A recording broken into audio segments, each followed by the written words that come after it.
এবার একেবারেই ছিল ইস্যু মাছে ভাতে। সেই মাছে ভাতে এবার বিধানসভা, মাছে ভাতে বিধানসভা লাঞ্চের আয়োজন করেছেন প্রোটেম স্পিকার। তিনি মাছে ভাতে বিধানসভার মেনু সাজিয়েছেন এবং তাই খাওয়ালেন বিধায়কদের। বিধায়করা চেটে পুটে খেলেন মাছ ভাত, তার সঙ্গে আলু ভাজা, ডাল, এই সমস্ত কিছু। কথা বলবো প্রতিনিধি পারাদীপের সঙ্গে। পারাদীপ, এবার বিধানসভাতেও মাছ ভাত, ইস্যুই ছিল মাছ ভাত। বাঙালির তো সংস্কৃতি মাছ ভাত। একেবারে বাঙালির দুপুরের পাতে যদি মাছ ভাত খাওয়া থাকে তাহলে কি কোথাও গিয়ে মধ্যাহ্ন ভোজ বা দিনের খাওয়াটা সম্পূর্ণ হয়?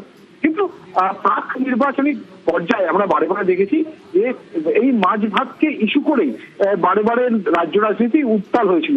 তৃণমূল কংগ্রেস তারা বারে বারে যেটা বিষোদ্গার করছিল, অভিযোগ তুলছিল যে বিজেপি যদি কোনোভাবে রাজ্যে ক্ষমতায় আসে তাহলে এই বাঙালির মাছে ভাতে কোপ পড়বে। কিন্তু বিধানসভায় নতুন সরকার যেদিন প্রথম দিন এলো, প্রোটেম স্পিকার যেদিন বিধায়কদের শপথ নিলেন, সেদিন কিন্তু প্রোটেম স্পিকার তাপস রায় তিনি যে লাঞ্চ প্যাক করেছিলেন, তার তত্ত্বাবধানে যে লাঞ্চ প্যাক হয়েছিল বিধানসভার পক্ষ থেকে, সেখানে কিন্তু বিধায়কদের যে মেনু ছিল, মধ্যাহ্নভোজের যে মেনু ছিল, সেখানে ডাল, ভাত, আলু ভাজা সেটাই যেমন ছিল, পাশাপাশি কিন্তু পোনা মাছ ছিল। বাঙালির একদম ট্র্যাডিশনাল স্বকীয়তা বজায় রেখে যে মাছ, পোনা মাছ, সেই পোনা মাছ রাখা হয়েছিল। এবং আমরা দেখলাম যে বিধায়করা চেটে পুটে সেই মাছ ভাত খাচ্ছেন এবং তাদের যেটা বক্তব্য যে মাছ ভাত ছাড়া বাঙালির খাবার যেমন সম্পূর্ণ হয় না, তেমনি প্রাক নির্বাচনী পর্বে তৃণমূল কংগ্রেস যে অভিযোগটা করেছিল সেটা সম্পূর্ণ রাজনৈতিক উদ্দেশ্য প্রণোদিত, সেটাও বোধহয় কোথাও ব্যর্থ করে দিতে আজকের মধ্যাহ্ন ভোজে বিধায়কদের জন্য মাছ ভাতের মেনুতে মাছ ভাত রাখা হয়েছিল।